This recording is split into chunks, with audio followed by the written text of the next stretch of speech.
Bom, pessoal, olha, vamos lá para a nossa aula de ciência, né? Que começa hoje, né? Uma aula diferente. E eu peço a vocês que sempre olhem o cronograma de vocês, porque, meu Deus do céu, como tem aluno folgado, viu? O professor posta no domingo, o aluno ainda vem perguntar na segunda, cadê o cronograma? É o quê para estudar? Pelo amor de Deus. Então, nós temos aí no cronograma de vocês a página 79 do livro de ciências, que é para nós continuarmos aquele assunto maravilhoso. Mas para que nós possamos responder esta atividade, vocês têm que observar a leitura do livro de vocês, onde fala sobre a influência do Sol, né, nos corpos. Então, vocês precisam fazer uma lida com detalhe deste material aqui, este conteúdo que está aí para vocês. Então, que influência o Sol tem no nosso corpo, na nossa vida, no nosso dia a dia, né? Então, nós temos aqui que o Sol é a principal fonte de energia para todos os terráqueos, para todos os humanos, né? É ele que fornece luz solar para a gente, né? É ele que nos fornece também a nossa luz térmica, porque ele esquenta, aquece o nosso corpo também. E ajuda em alguns certos tipos de vitaminas que nós temos na nossa pele.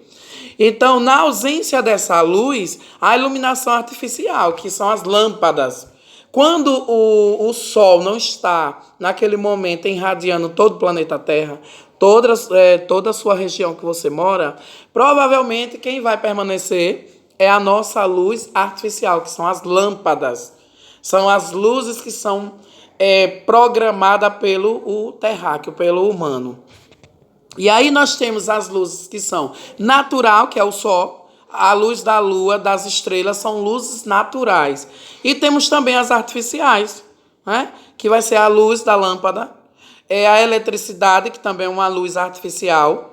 Nós temos as composições, nós temos o calor, nós temos a energia e temos também o som, que é produzido artificialmente, né? E quando a Terra gira em torno do Sol, nós temos algumas consequências. Nós temos as estações do ano: primavera, verão, outono e inverno. Então, agora mesmo nós estamos entrando na primavera, para depois vir o verão. São as 4 estações do ano, durante 365 dias que o ano corresponde. E aí nós temos aqui embaixo a criança na praia, né, pegando um bronzezinho só.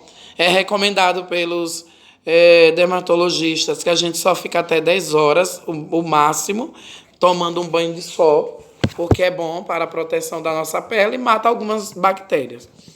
Na 77, nós temos falando que o Sol é o único astro do sistema solar que possui luz própria. É o único que ele diz. Através dos seus raios é possível o aquecimento do solo, dos metais, dos líquidos, entre outras coisas. Então, é esta luz solar que irradia e que aquece todas as pessoas, todo ser vivo e não vivo que existe no planeta Terra. E luz é uma forma de energia que podemos perceber por meio da visão. Você vê o raio solar, né? Você vê a claridade do sol de manhã, você vê a claridade da lâmpada à noite. Então, a percepção que existe luz é através dos nossos olhos. Com ela podemos ver tudo o que está em nossa volta. O Sol é a fonte natural da Terra, da luz da Terra, certo? Até os bichos, o vagalume, produz uma luz, né? Ele produz, ele tem um corpo que é luminoso. Tem peixes também, né?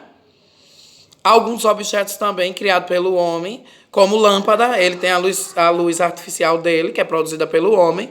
Alguns seres vivos que possuem também bioluminescência, como vagalumes, as caravelas e microalgas. Microalgas também têm os corpos.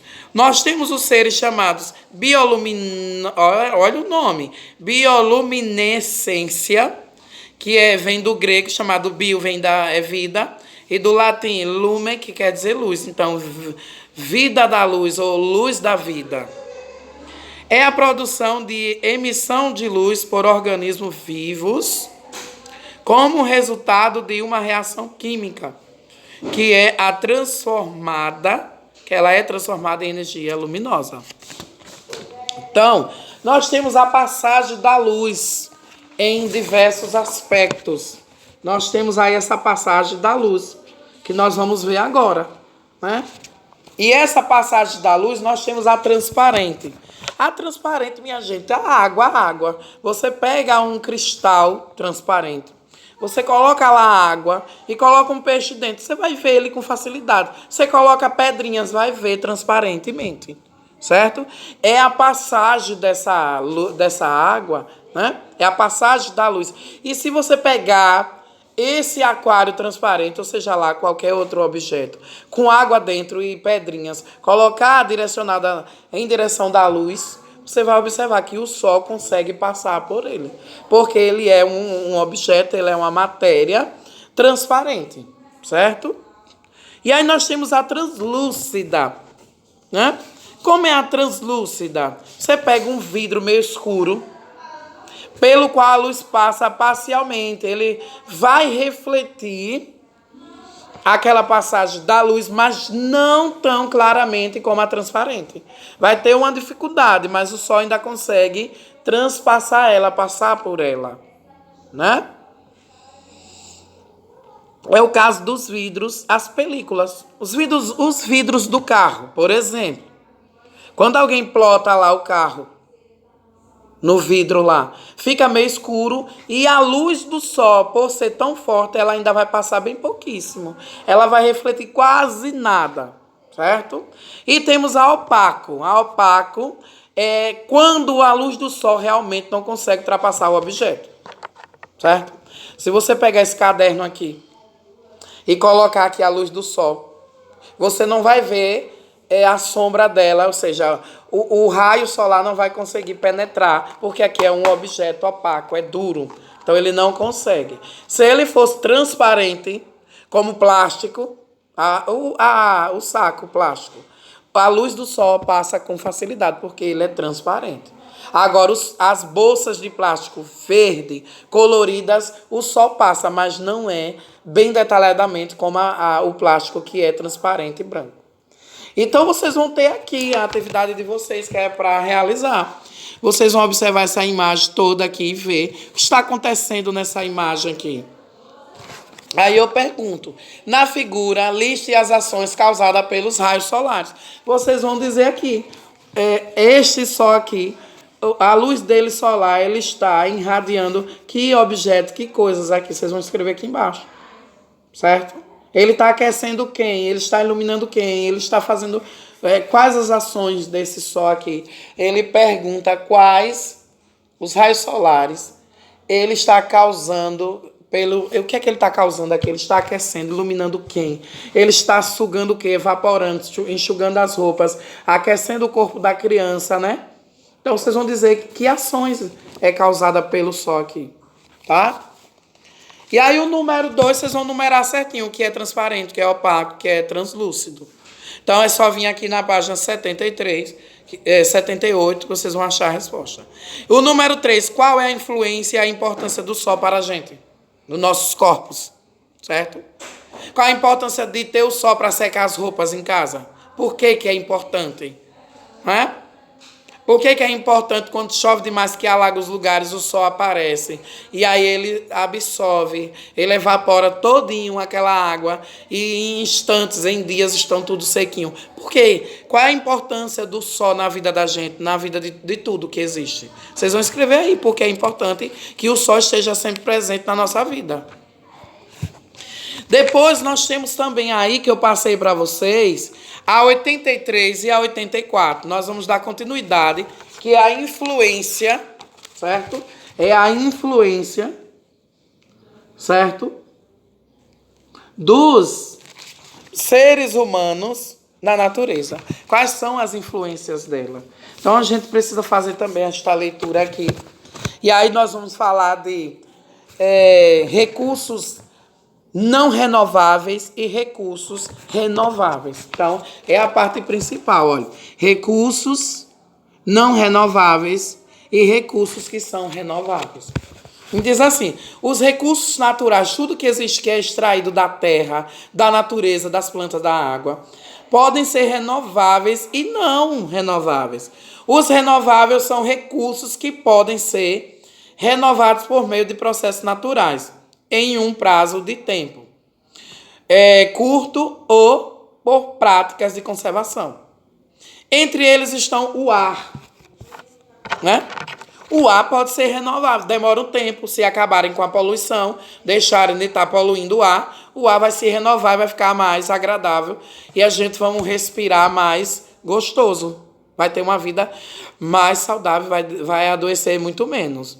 A água também, você tem lá água poluída, o povo está poluindo, jogando lixo e tudo. Se nós fizermos uma limpeza, parar de ficar jogando lixos, resíduos em determinados lugares, ela vai se renovar, vai ficar limpa, vai ficar uma água boa, tratada, certo? E a vegetação também, a floresta, você cortou lá as árvores, tem mudas de plantas que elas se renovam. Você pegou a gaia, quebrou aquela galha, né? Aquela parte da planta, enfiou lá na terra, ela consegue reproduzir uma raiz e ela vai se proliferar, certo? Já os não renováveis existem em grande quantidade, existe em quantidade limitada. E sua renovação só ocorre através de processos que levam grandes períodos, demora muitos anos, para poder ela se renovar. Correndo o risco de acabar, se esgotar, se não ter mais, no meio natural. São exemplo, carvão, né? Para produzir esse carvão, é preciso que nós retiramos da natureza as árvores, queimá-las, né? E aí nós utilizarmos como renovação de volta. Ou seja, o petróleo e outros combustíveis fósseis. Então, a ação do ser humano está mudando o equilíbrio da natureza, do planeta todo. E é urgente saber o que podemos fazer para ajudar isso aí. É parar de desmatar, é parar de poluir os rios, as cidades, poluir o ar e etc. Então, nós temos aqui alguns recursos. Nós temos a cana, que serve para muita coisa, para a gasolina, para fazer o açúcar, para fazer combustíveis também, faz cachaça e muita coisa, certo?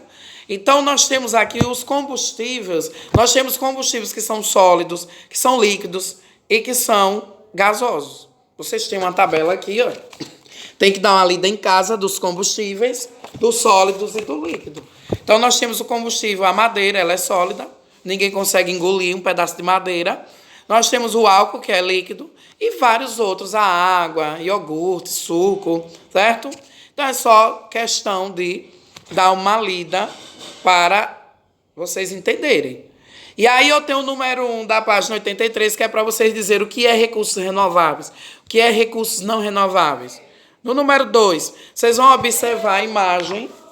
Vão observar a imagem aqui no centro da cidade, o que é que está acontecendo, para poder vocês responderem. Ou seja, escreva o nome de elementos acima que utilizam combustível fóssil para se locomover. O caminhão, o carro, não é isso? O avião. Aí vem aqui, a bicicleta é um meio de transporte que não necessita de combustível. Claro, ninguém vai botar gasolina na moto, na bicicleta. Para se locomover, que tipo de energia é necessário para que ela se locomova? O ar, ela precisa do ar quando enche os pneus, entendeu? Então, e a força da gente, ela precisa do combustível humano para poder fazer com que ela se locomova.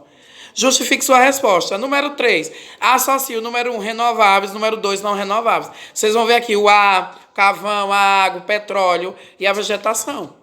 Então, é questão de vocês lerem direitinho. Na 84, como os combustíveis apresentam-se na natureza? De que forma? Sólido, líquido e gasoso. Número 5, vocês vão encontrar no caça-palavra o nome combustível, decomposição, extinção, exploração e ulha. E embaixo vão completar a sequência. Então, a aula é sobre isso aí, vocês têm que prestar atenção, leiam os conteúdos para realizar a atividade proposta pelo professor e que está aí, não é difícil. Ciências é questão de ler, reler, marcar, sublinhar, grifar as dúvidas de vocês. Um cheiro e até mais tarde.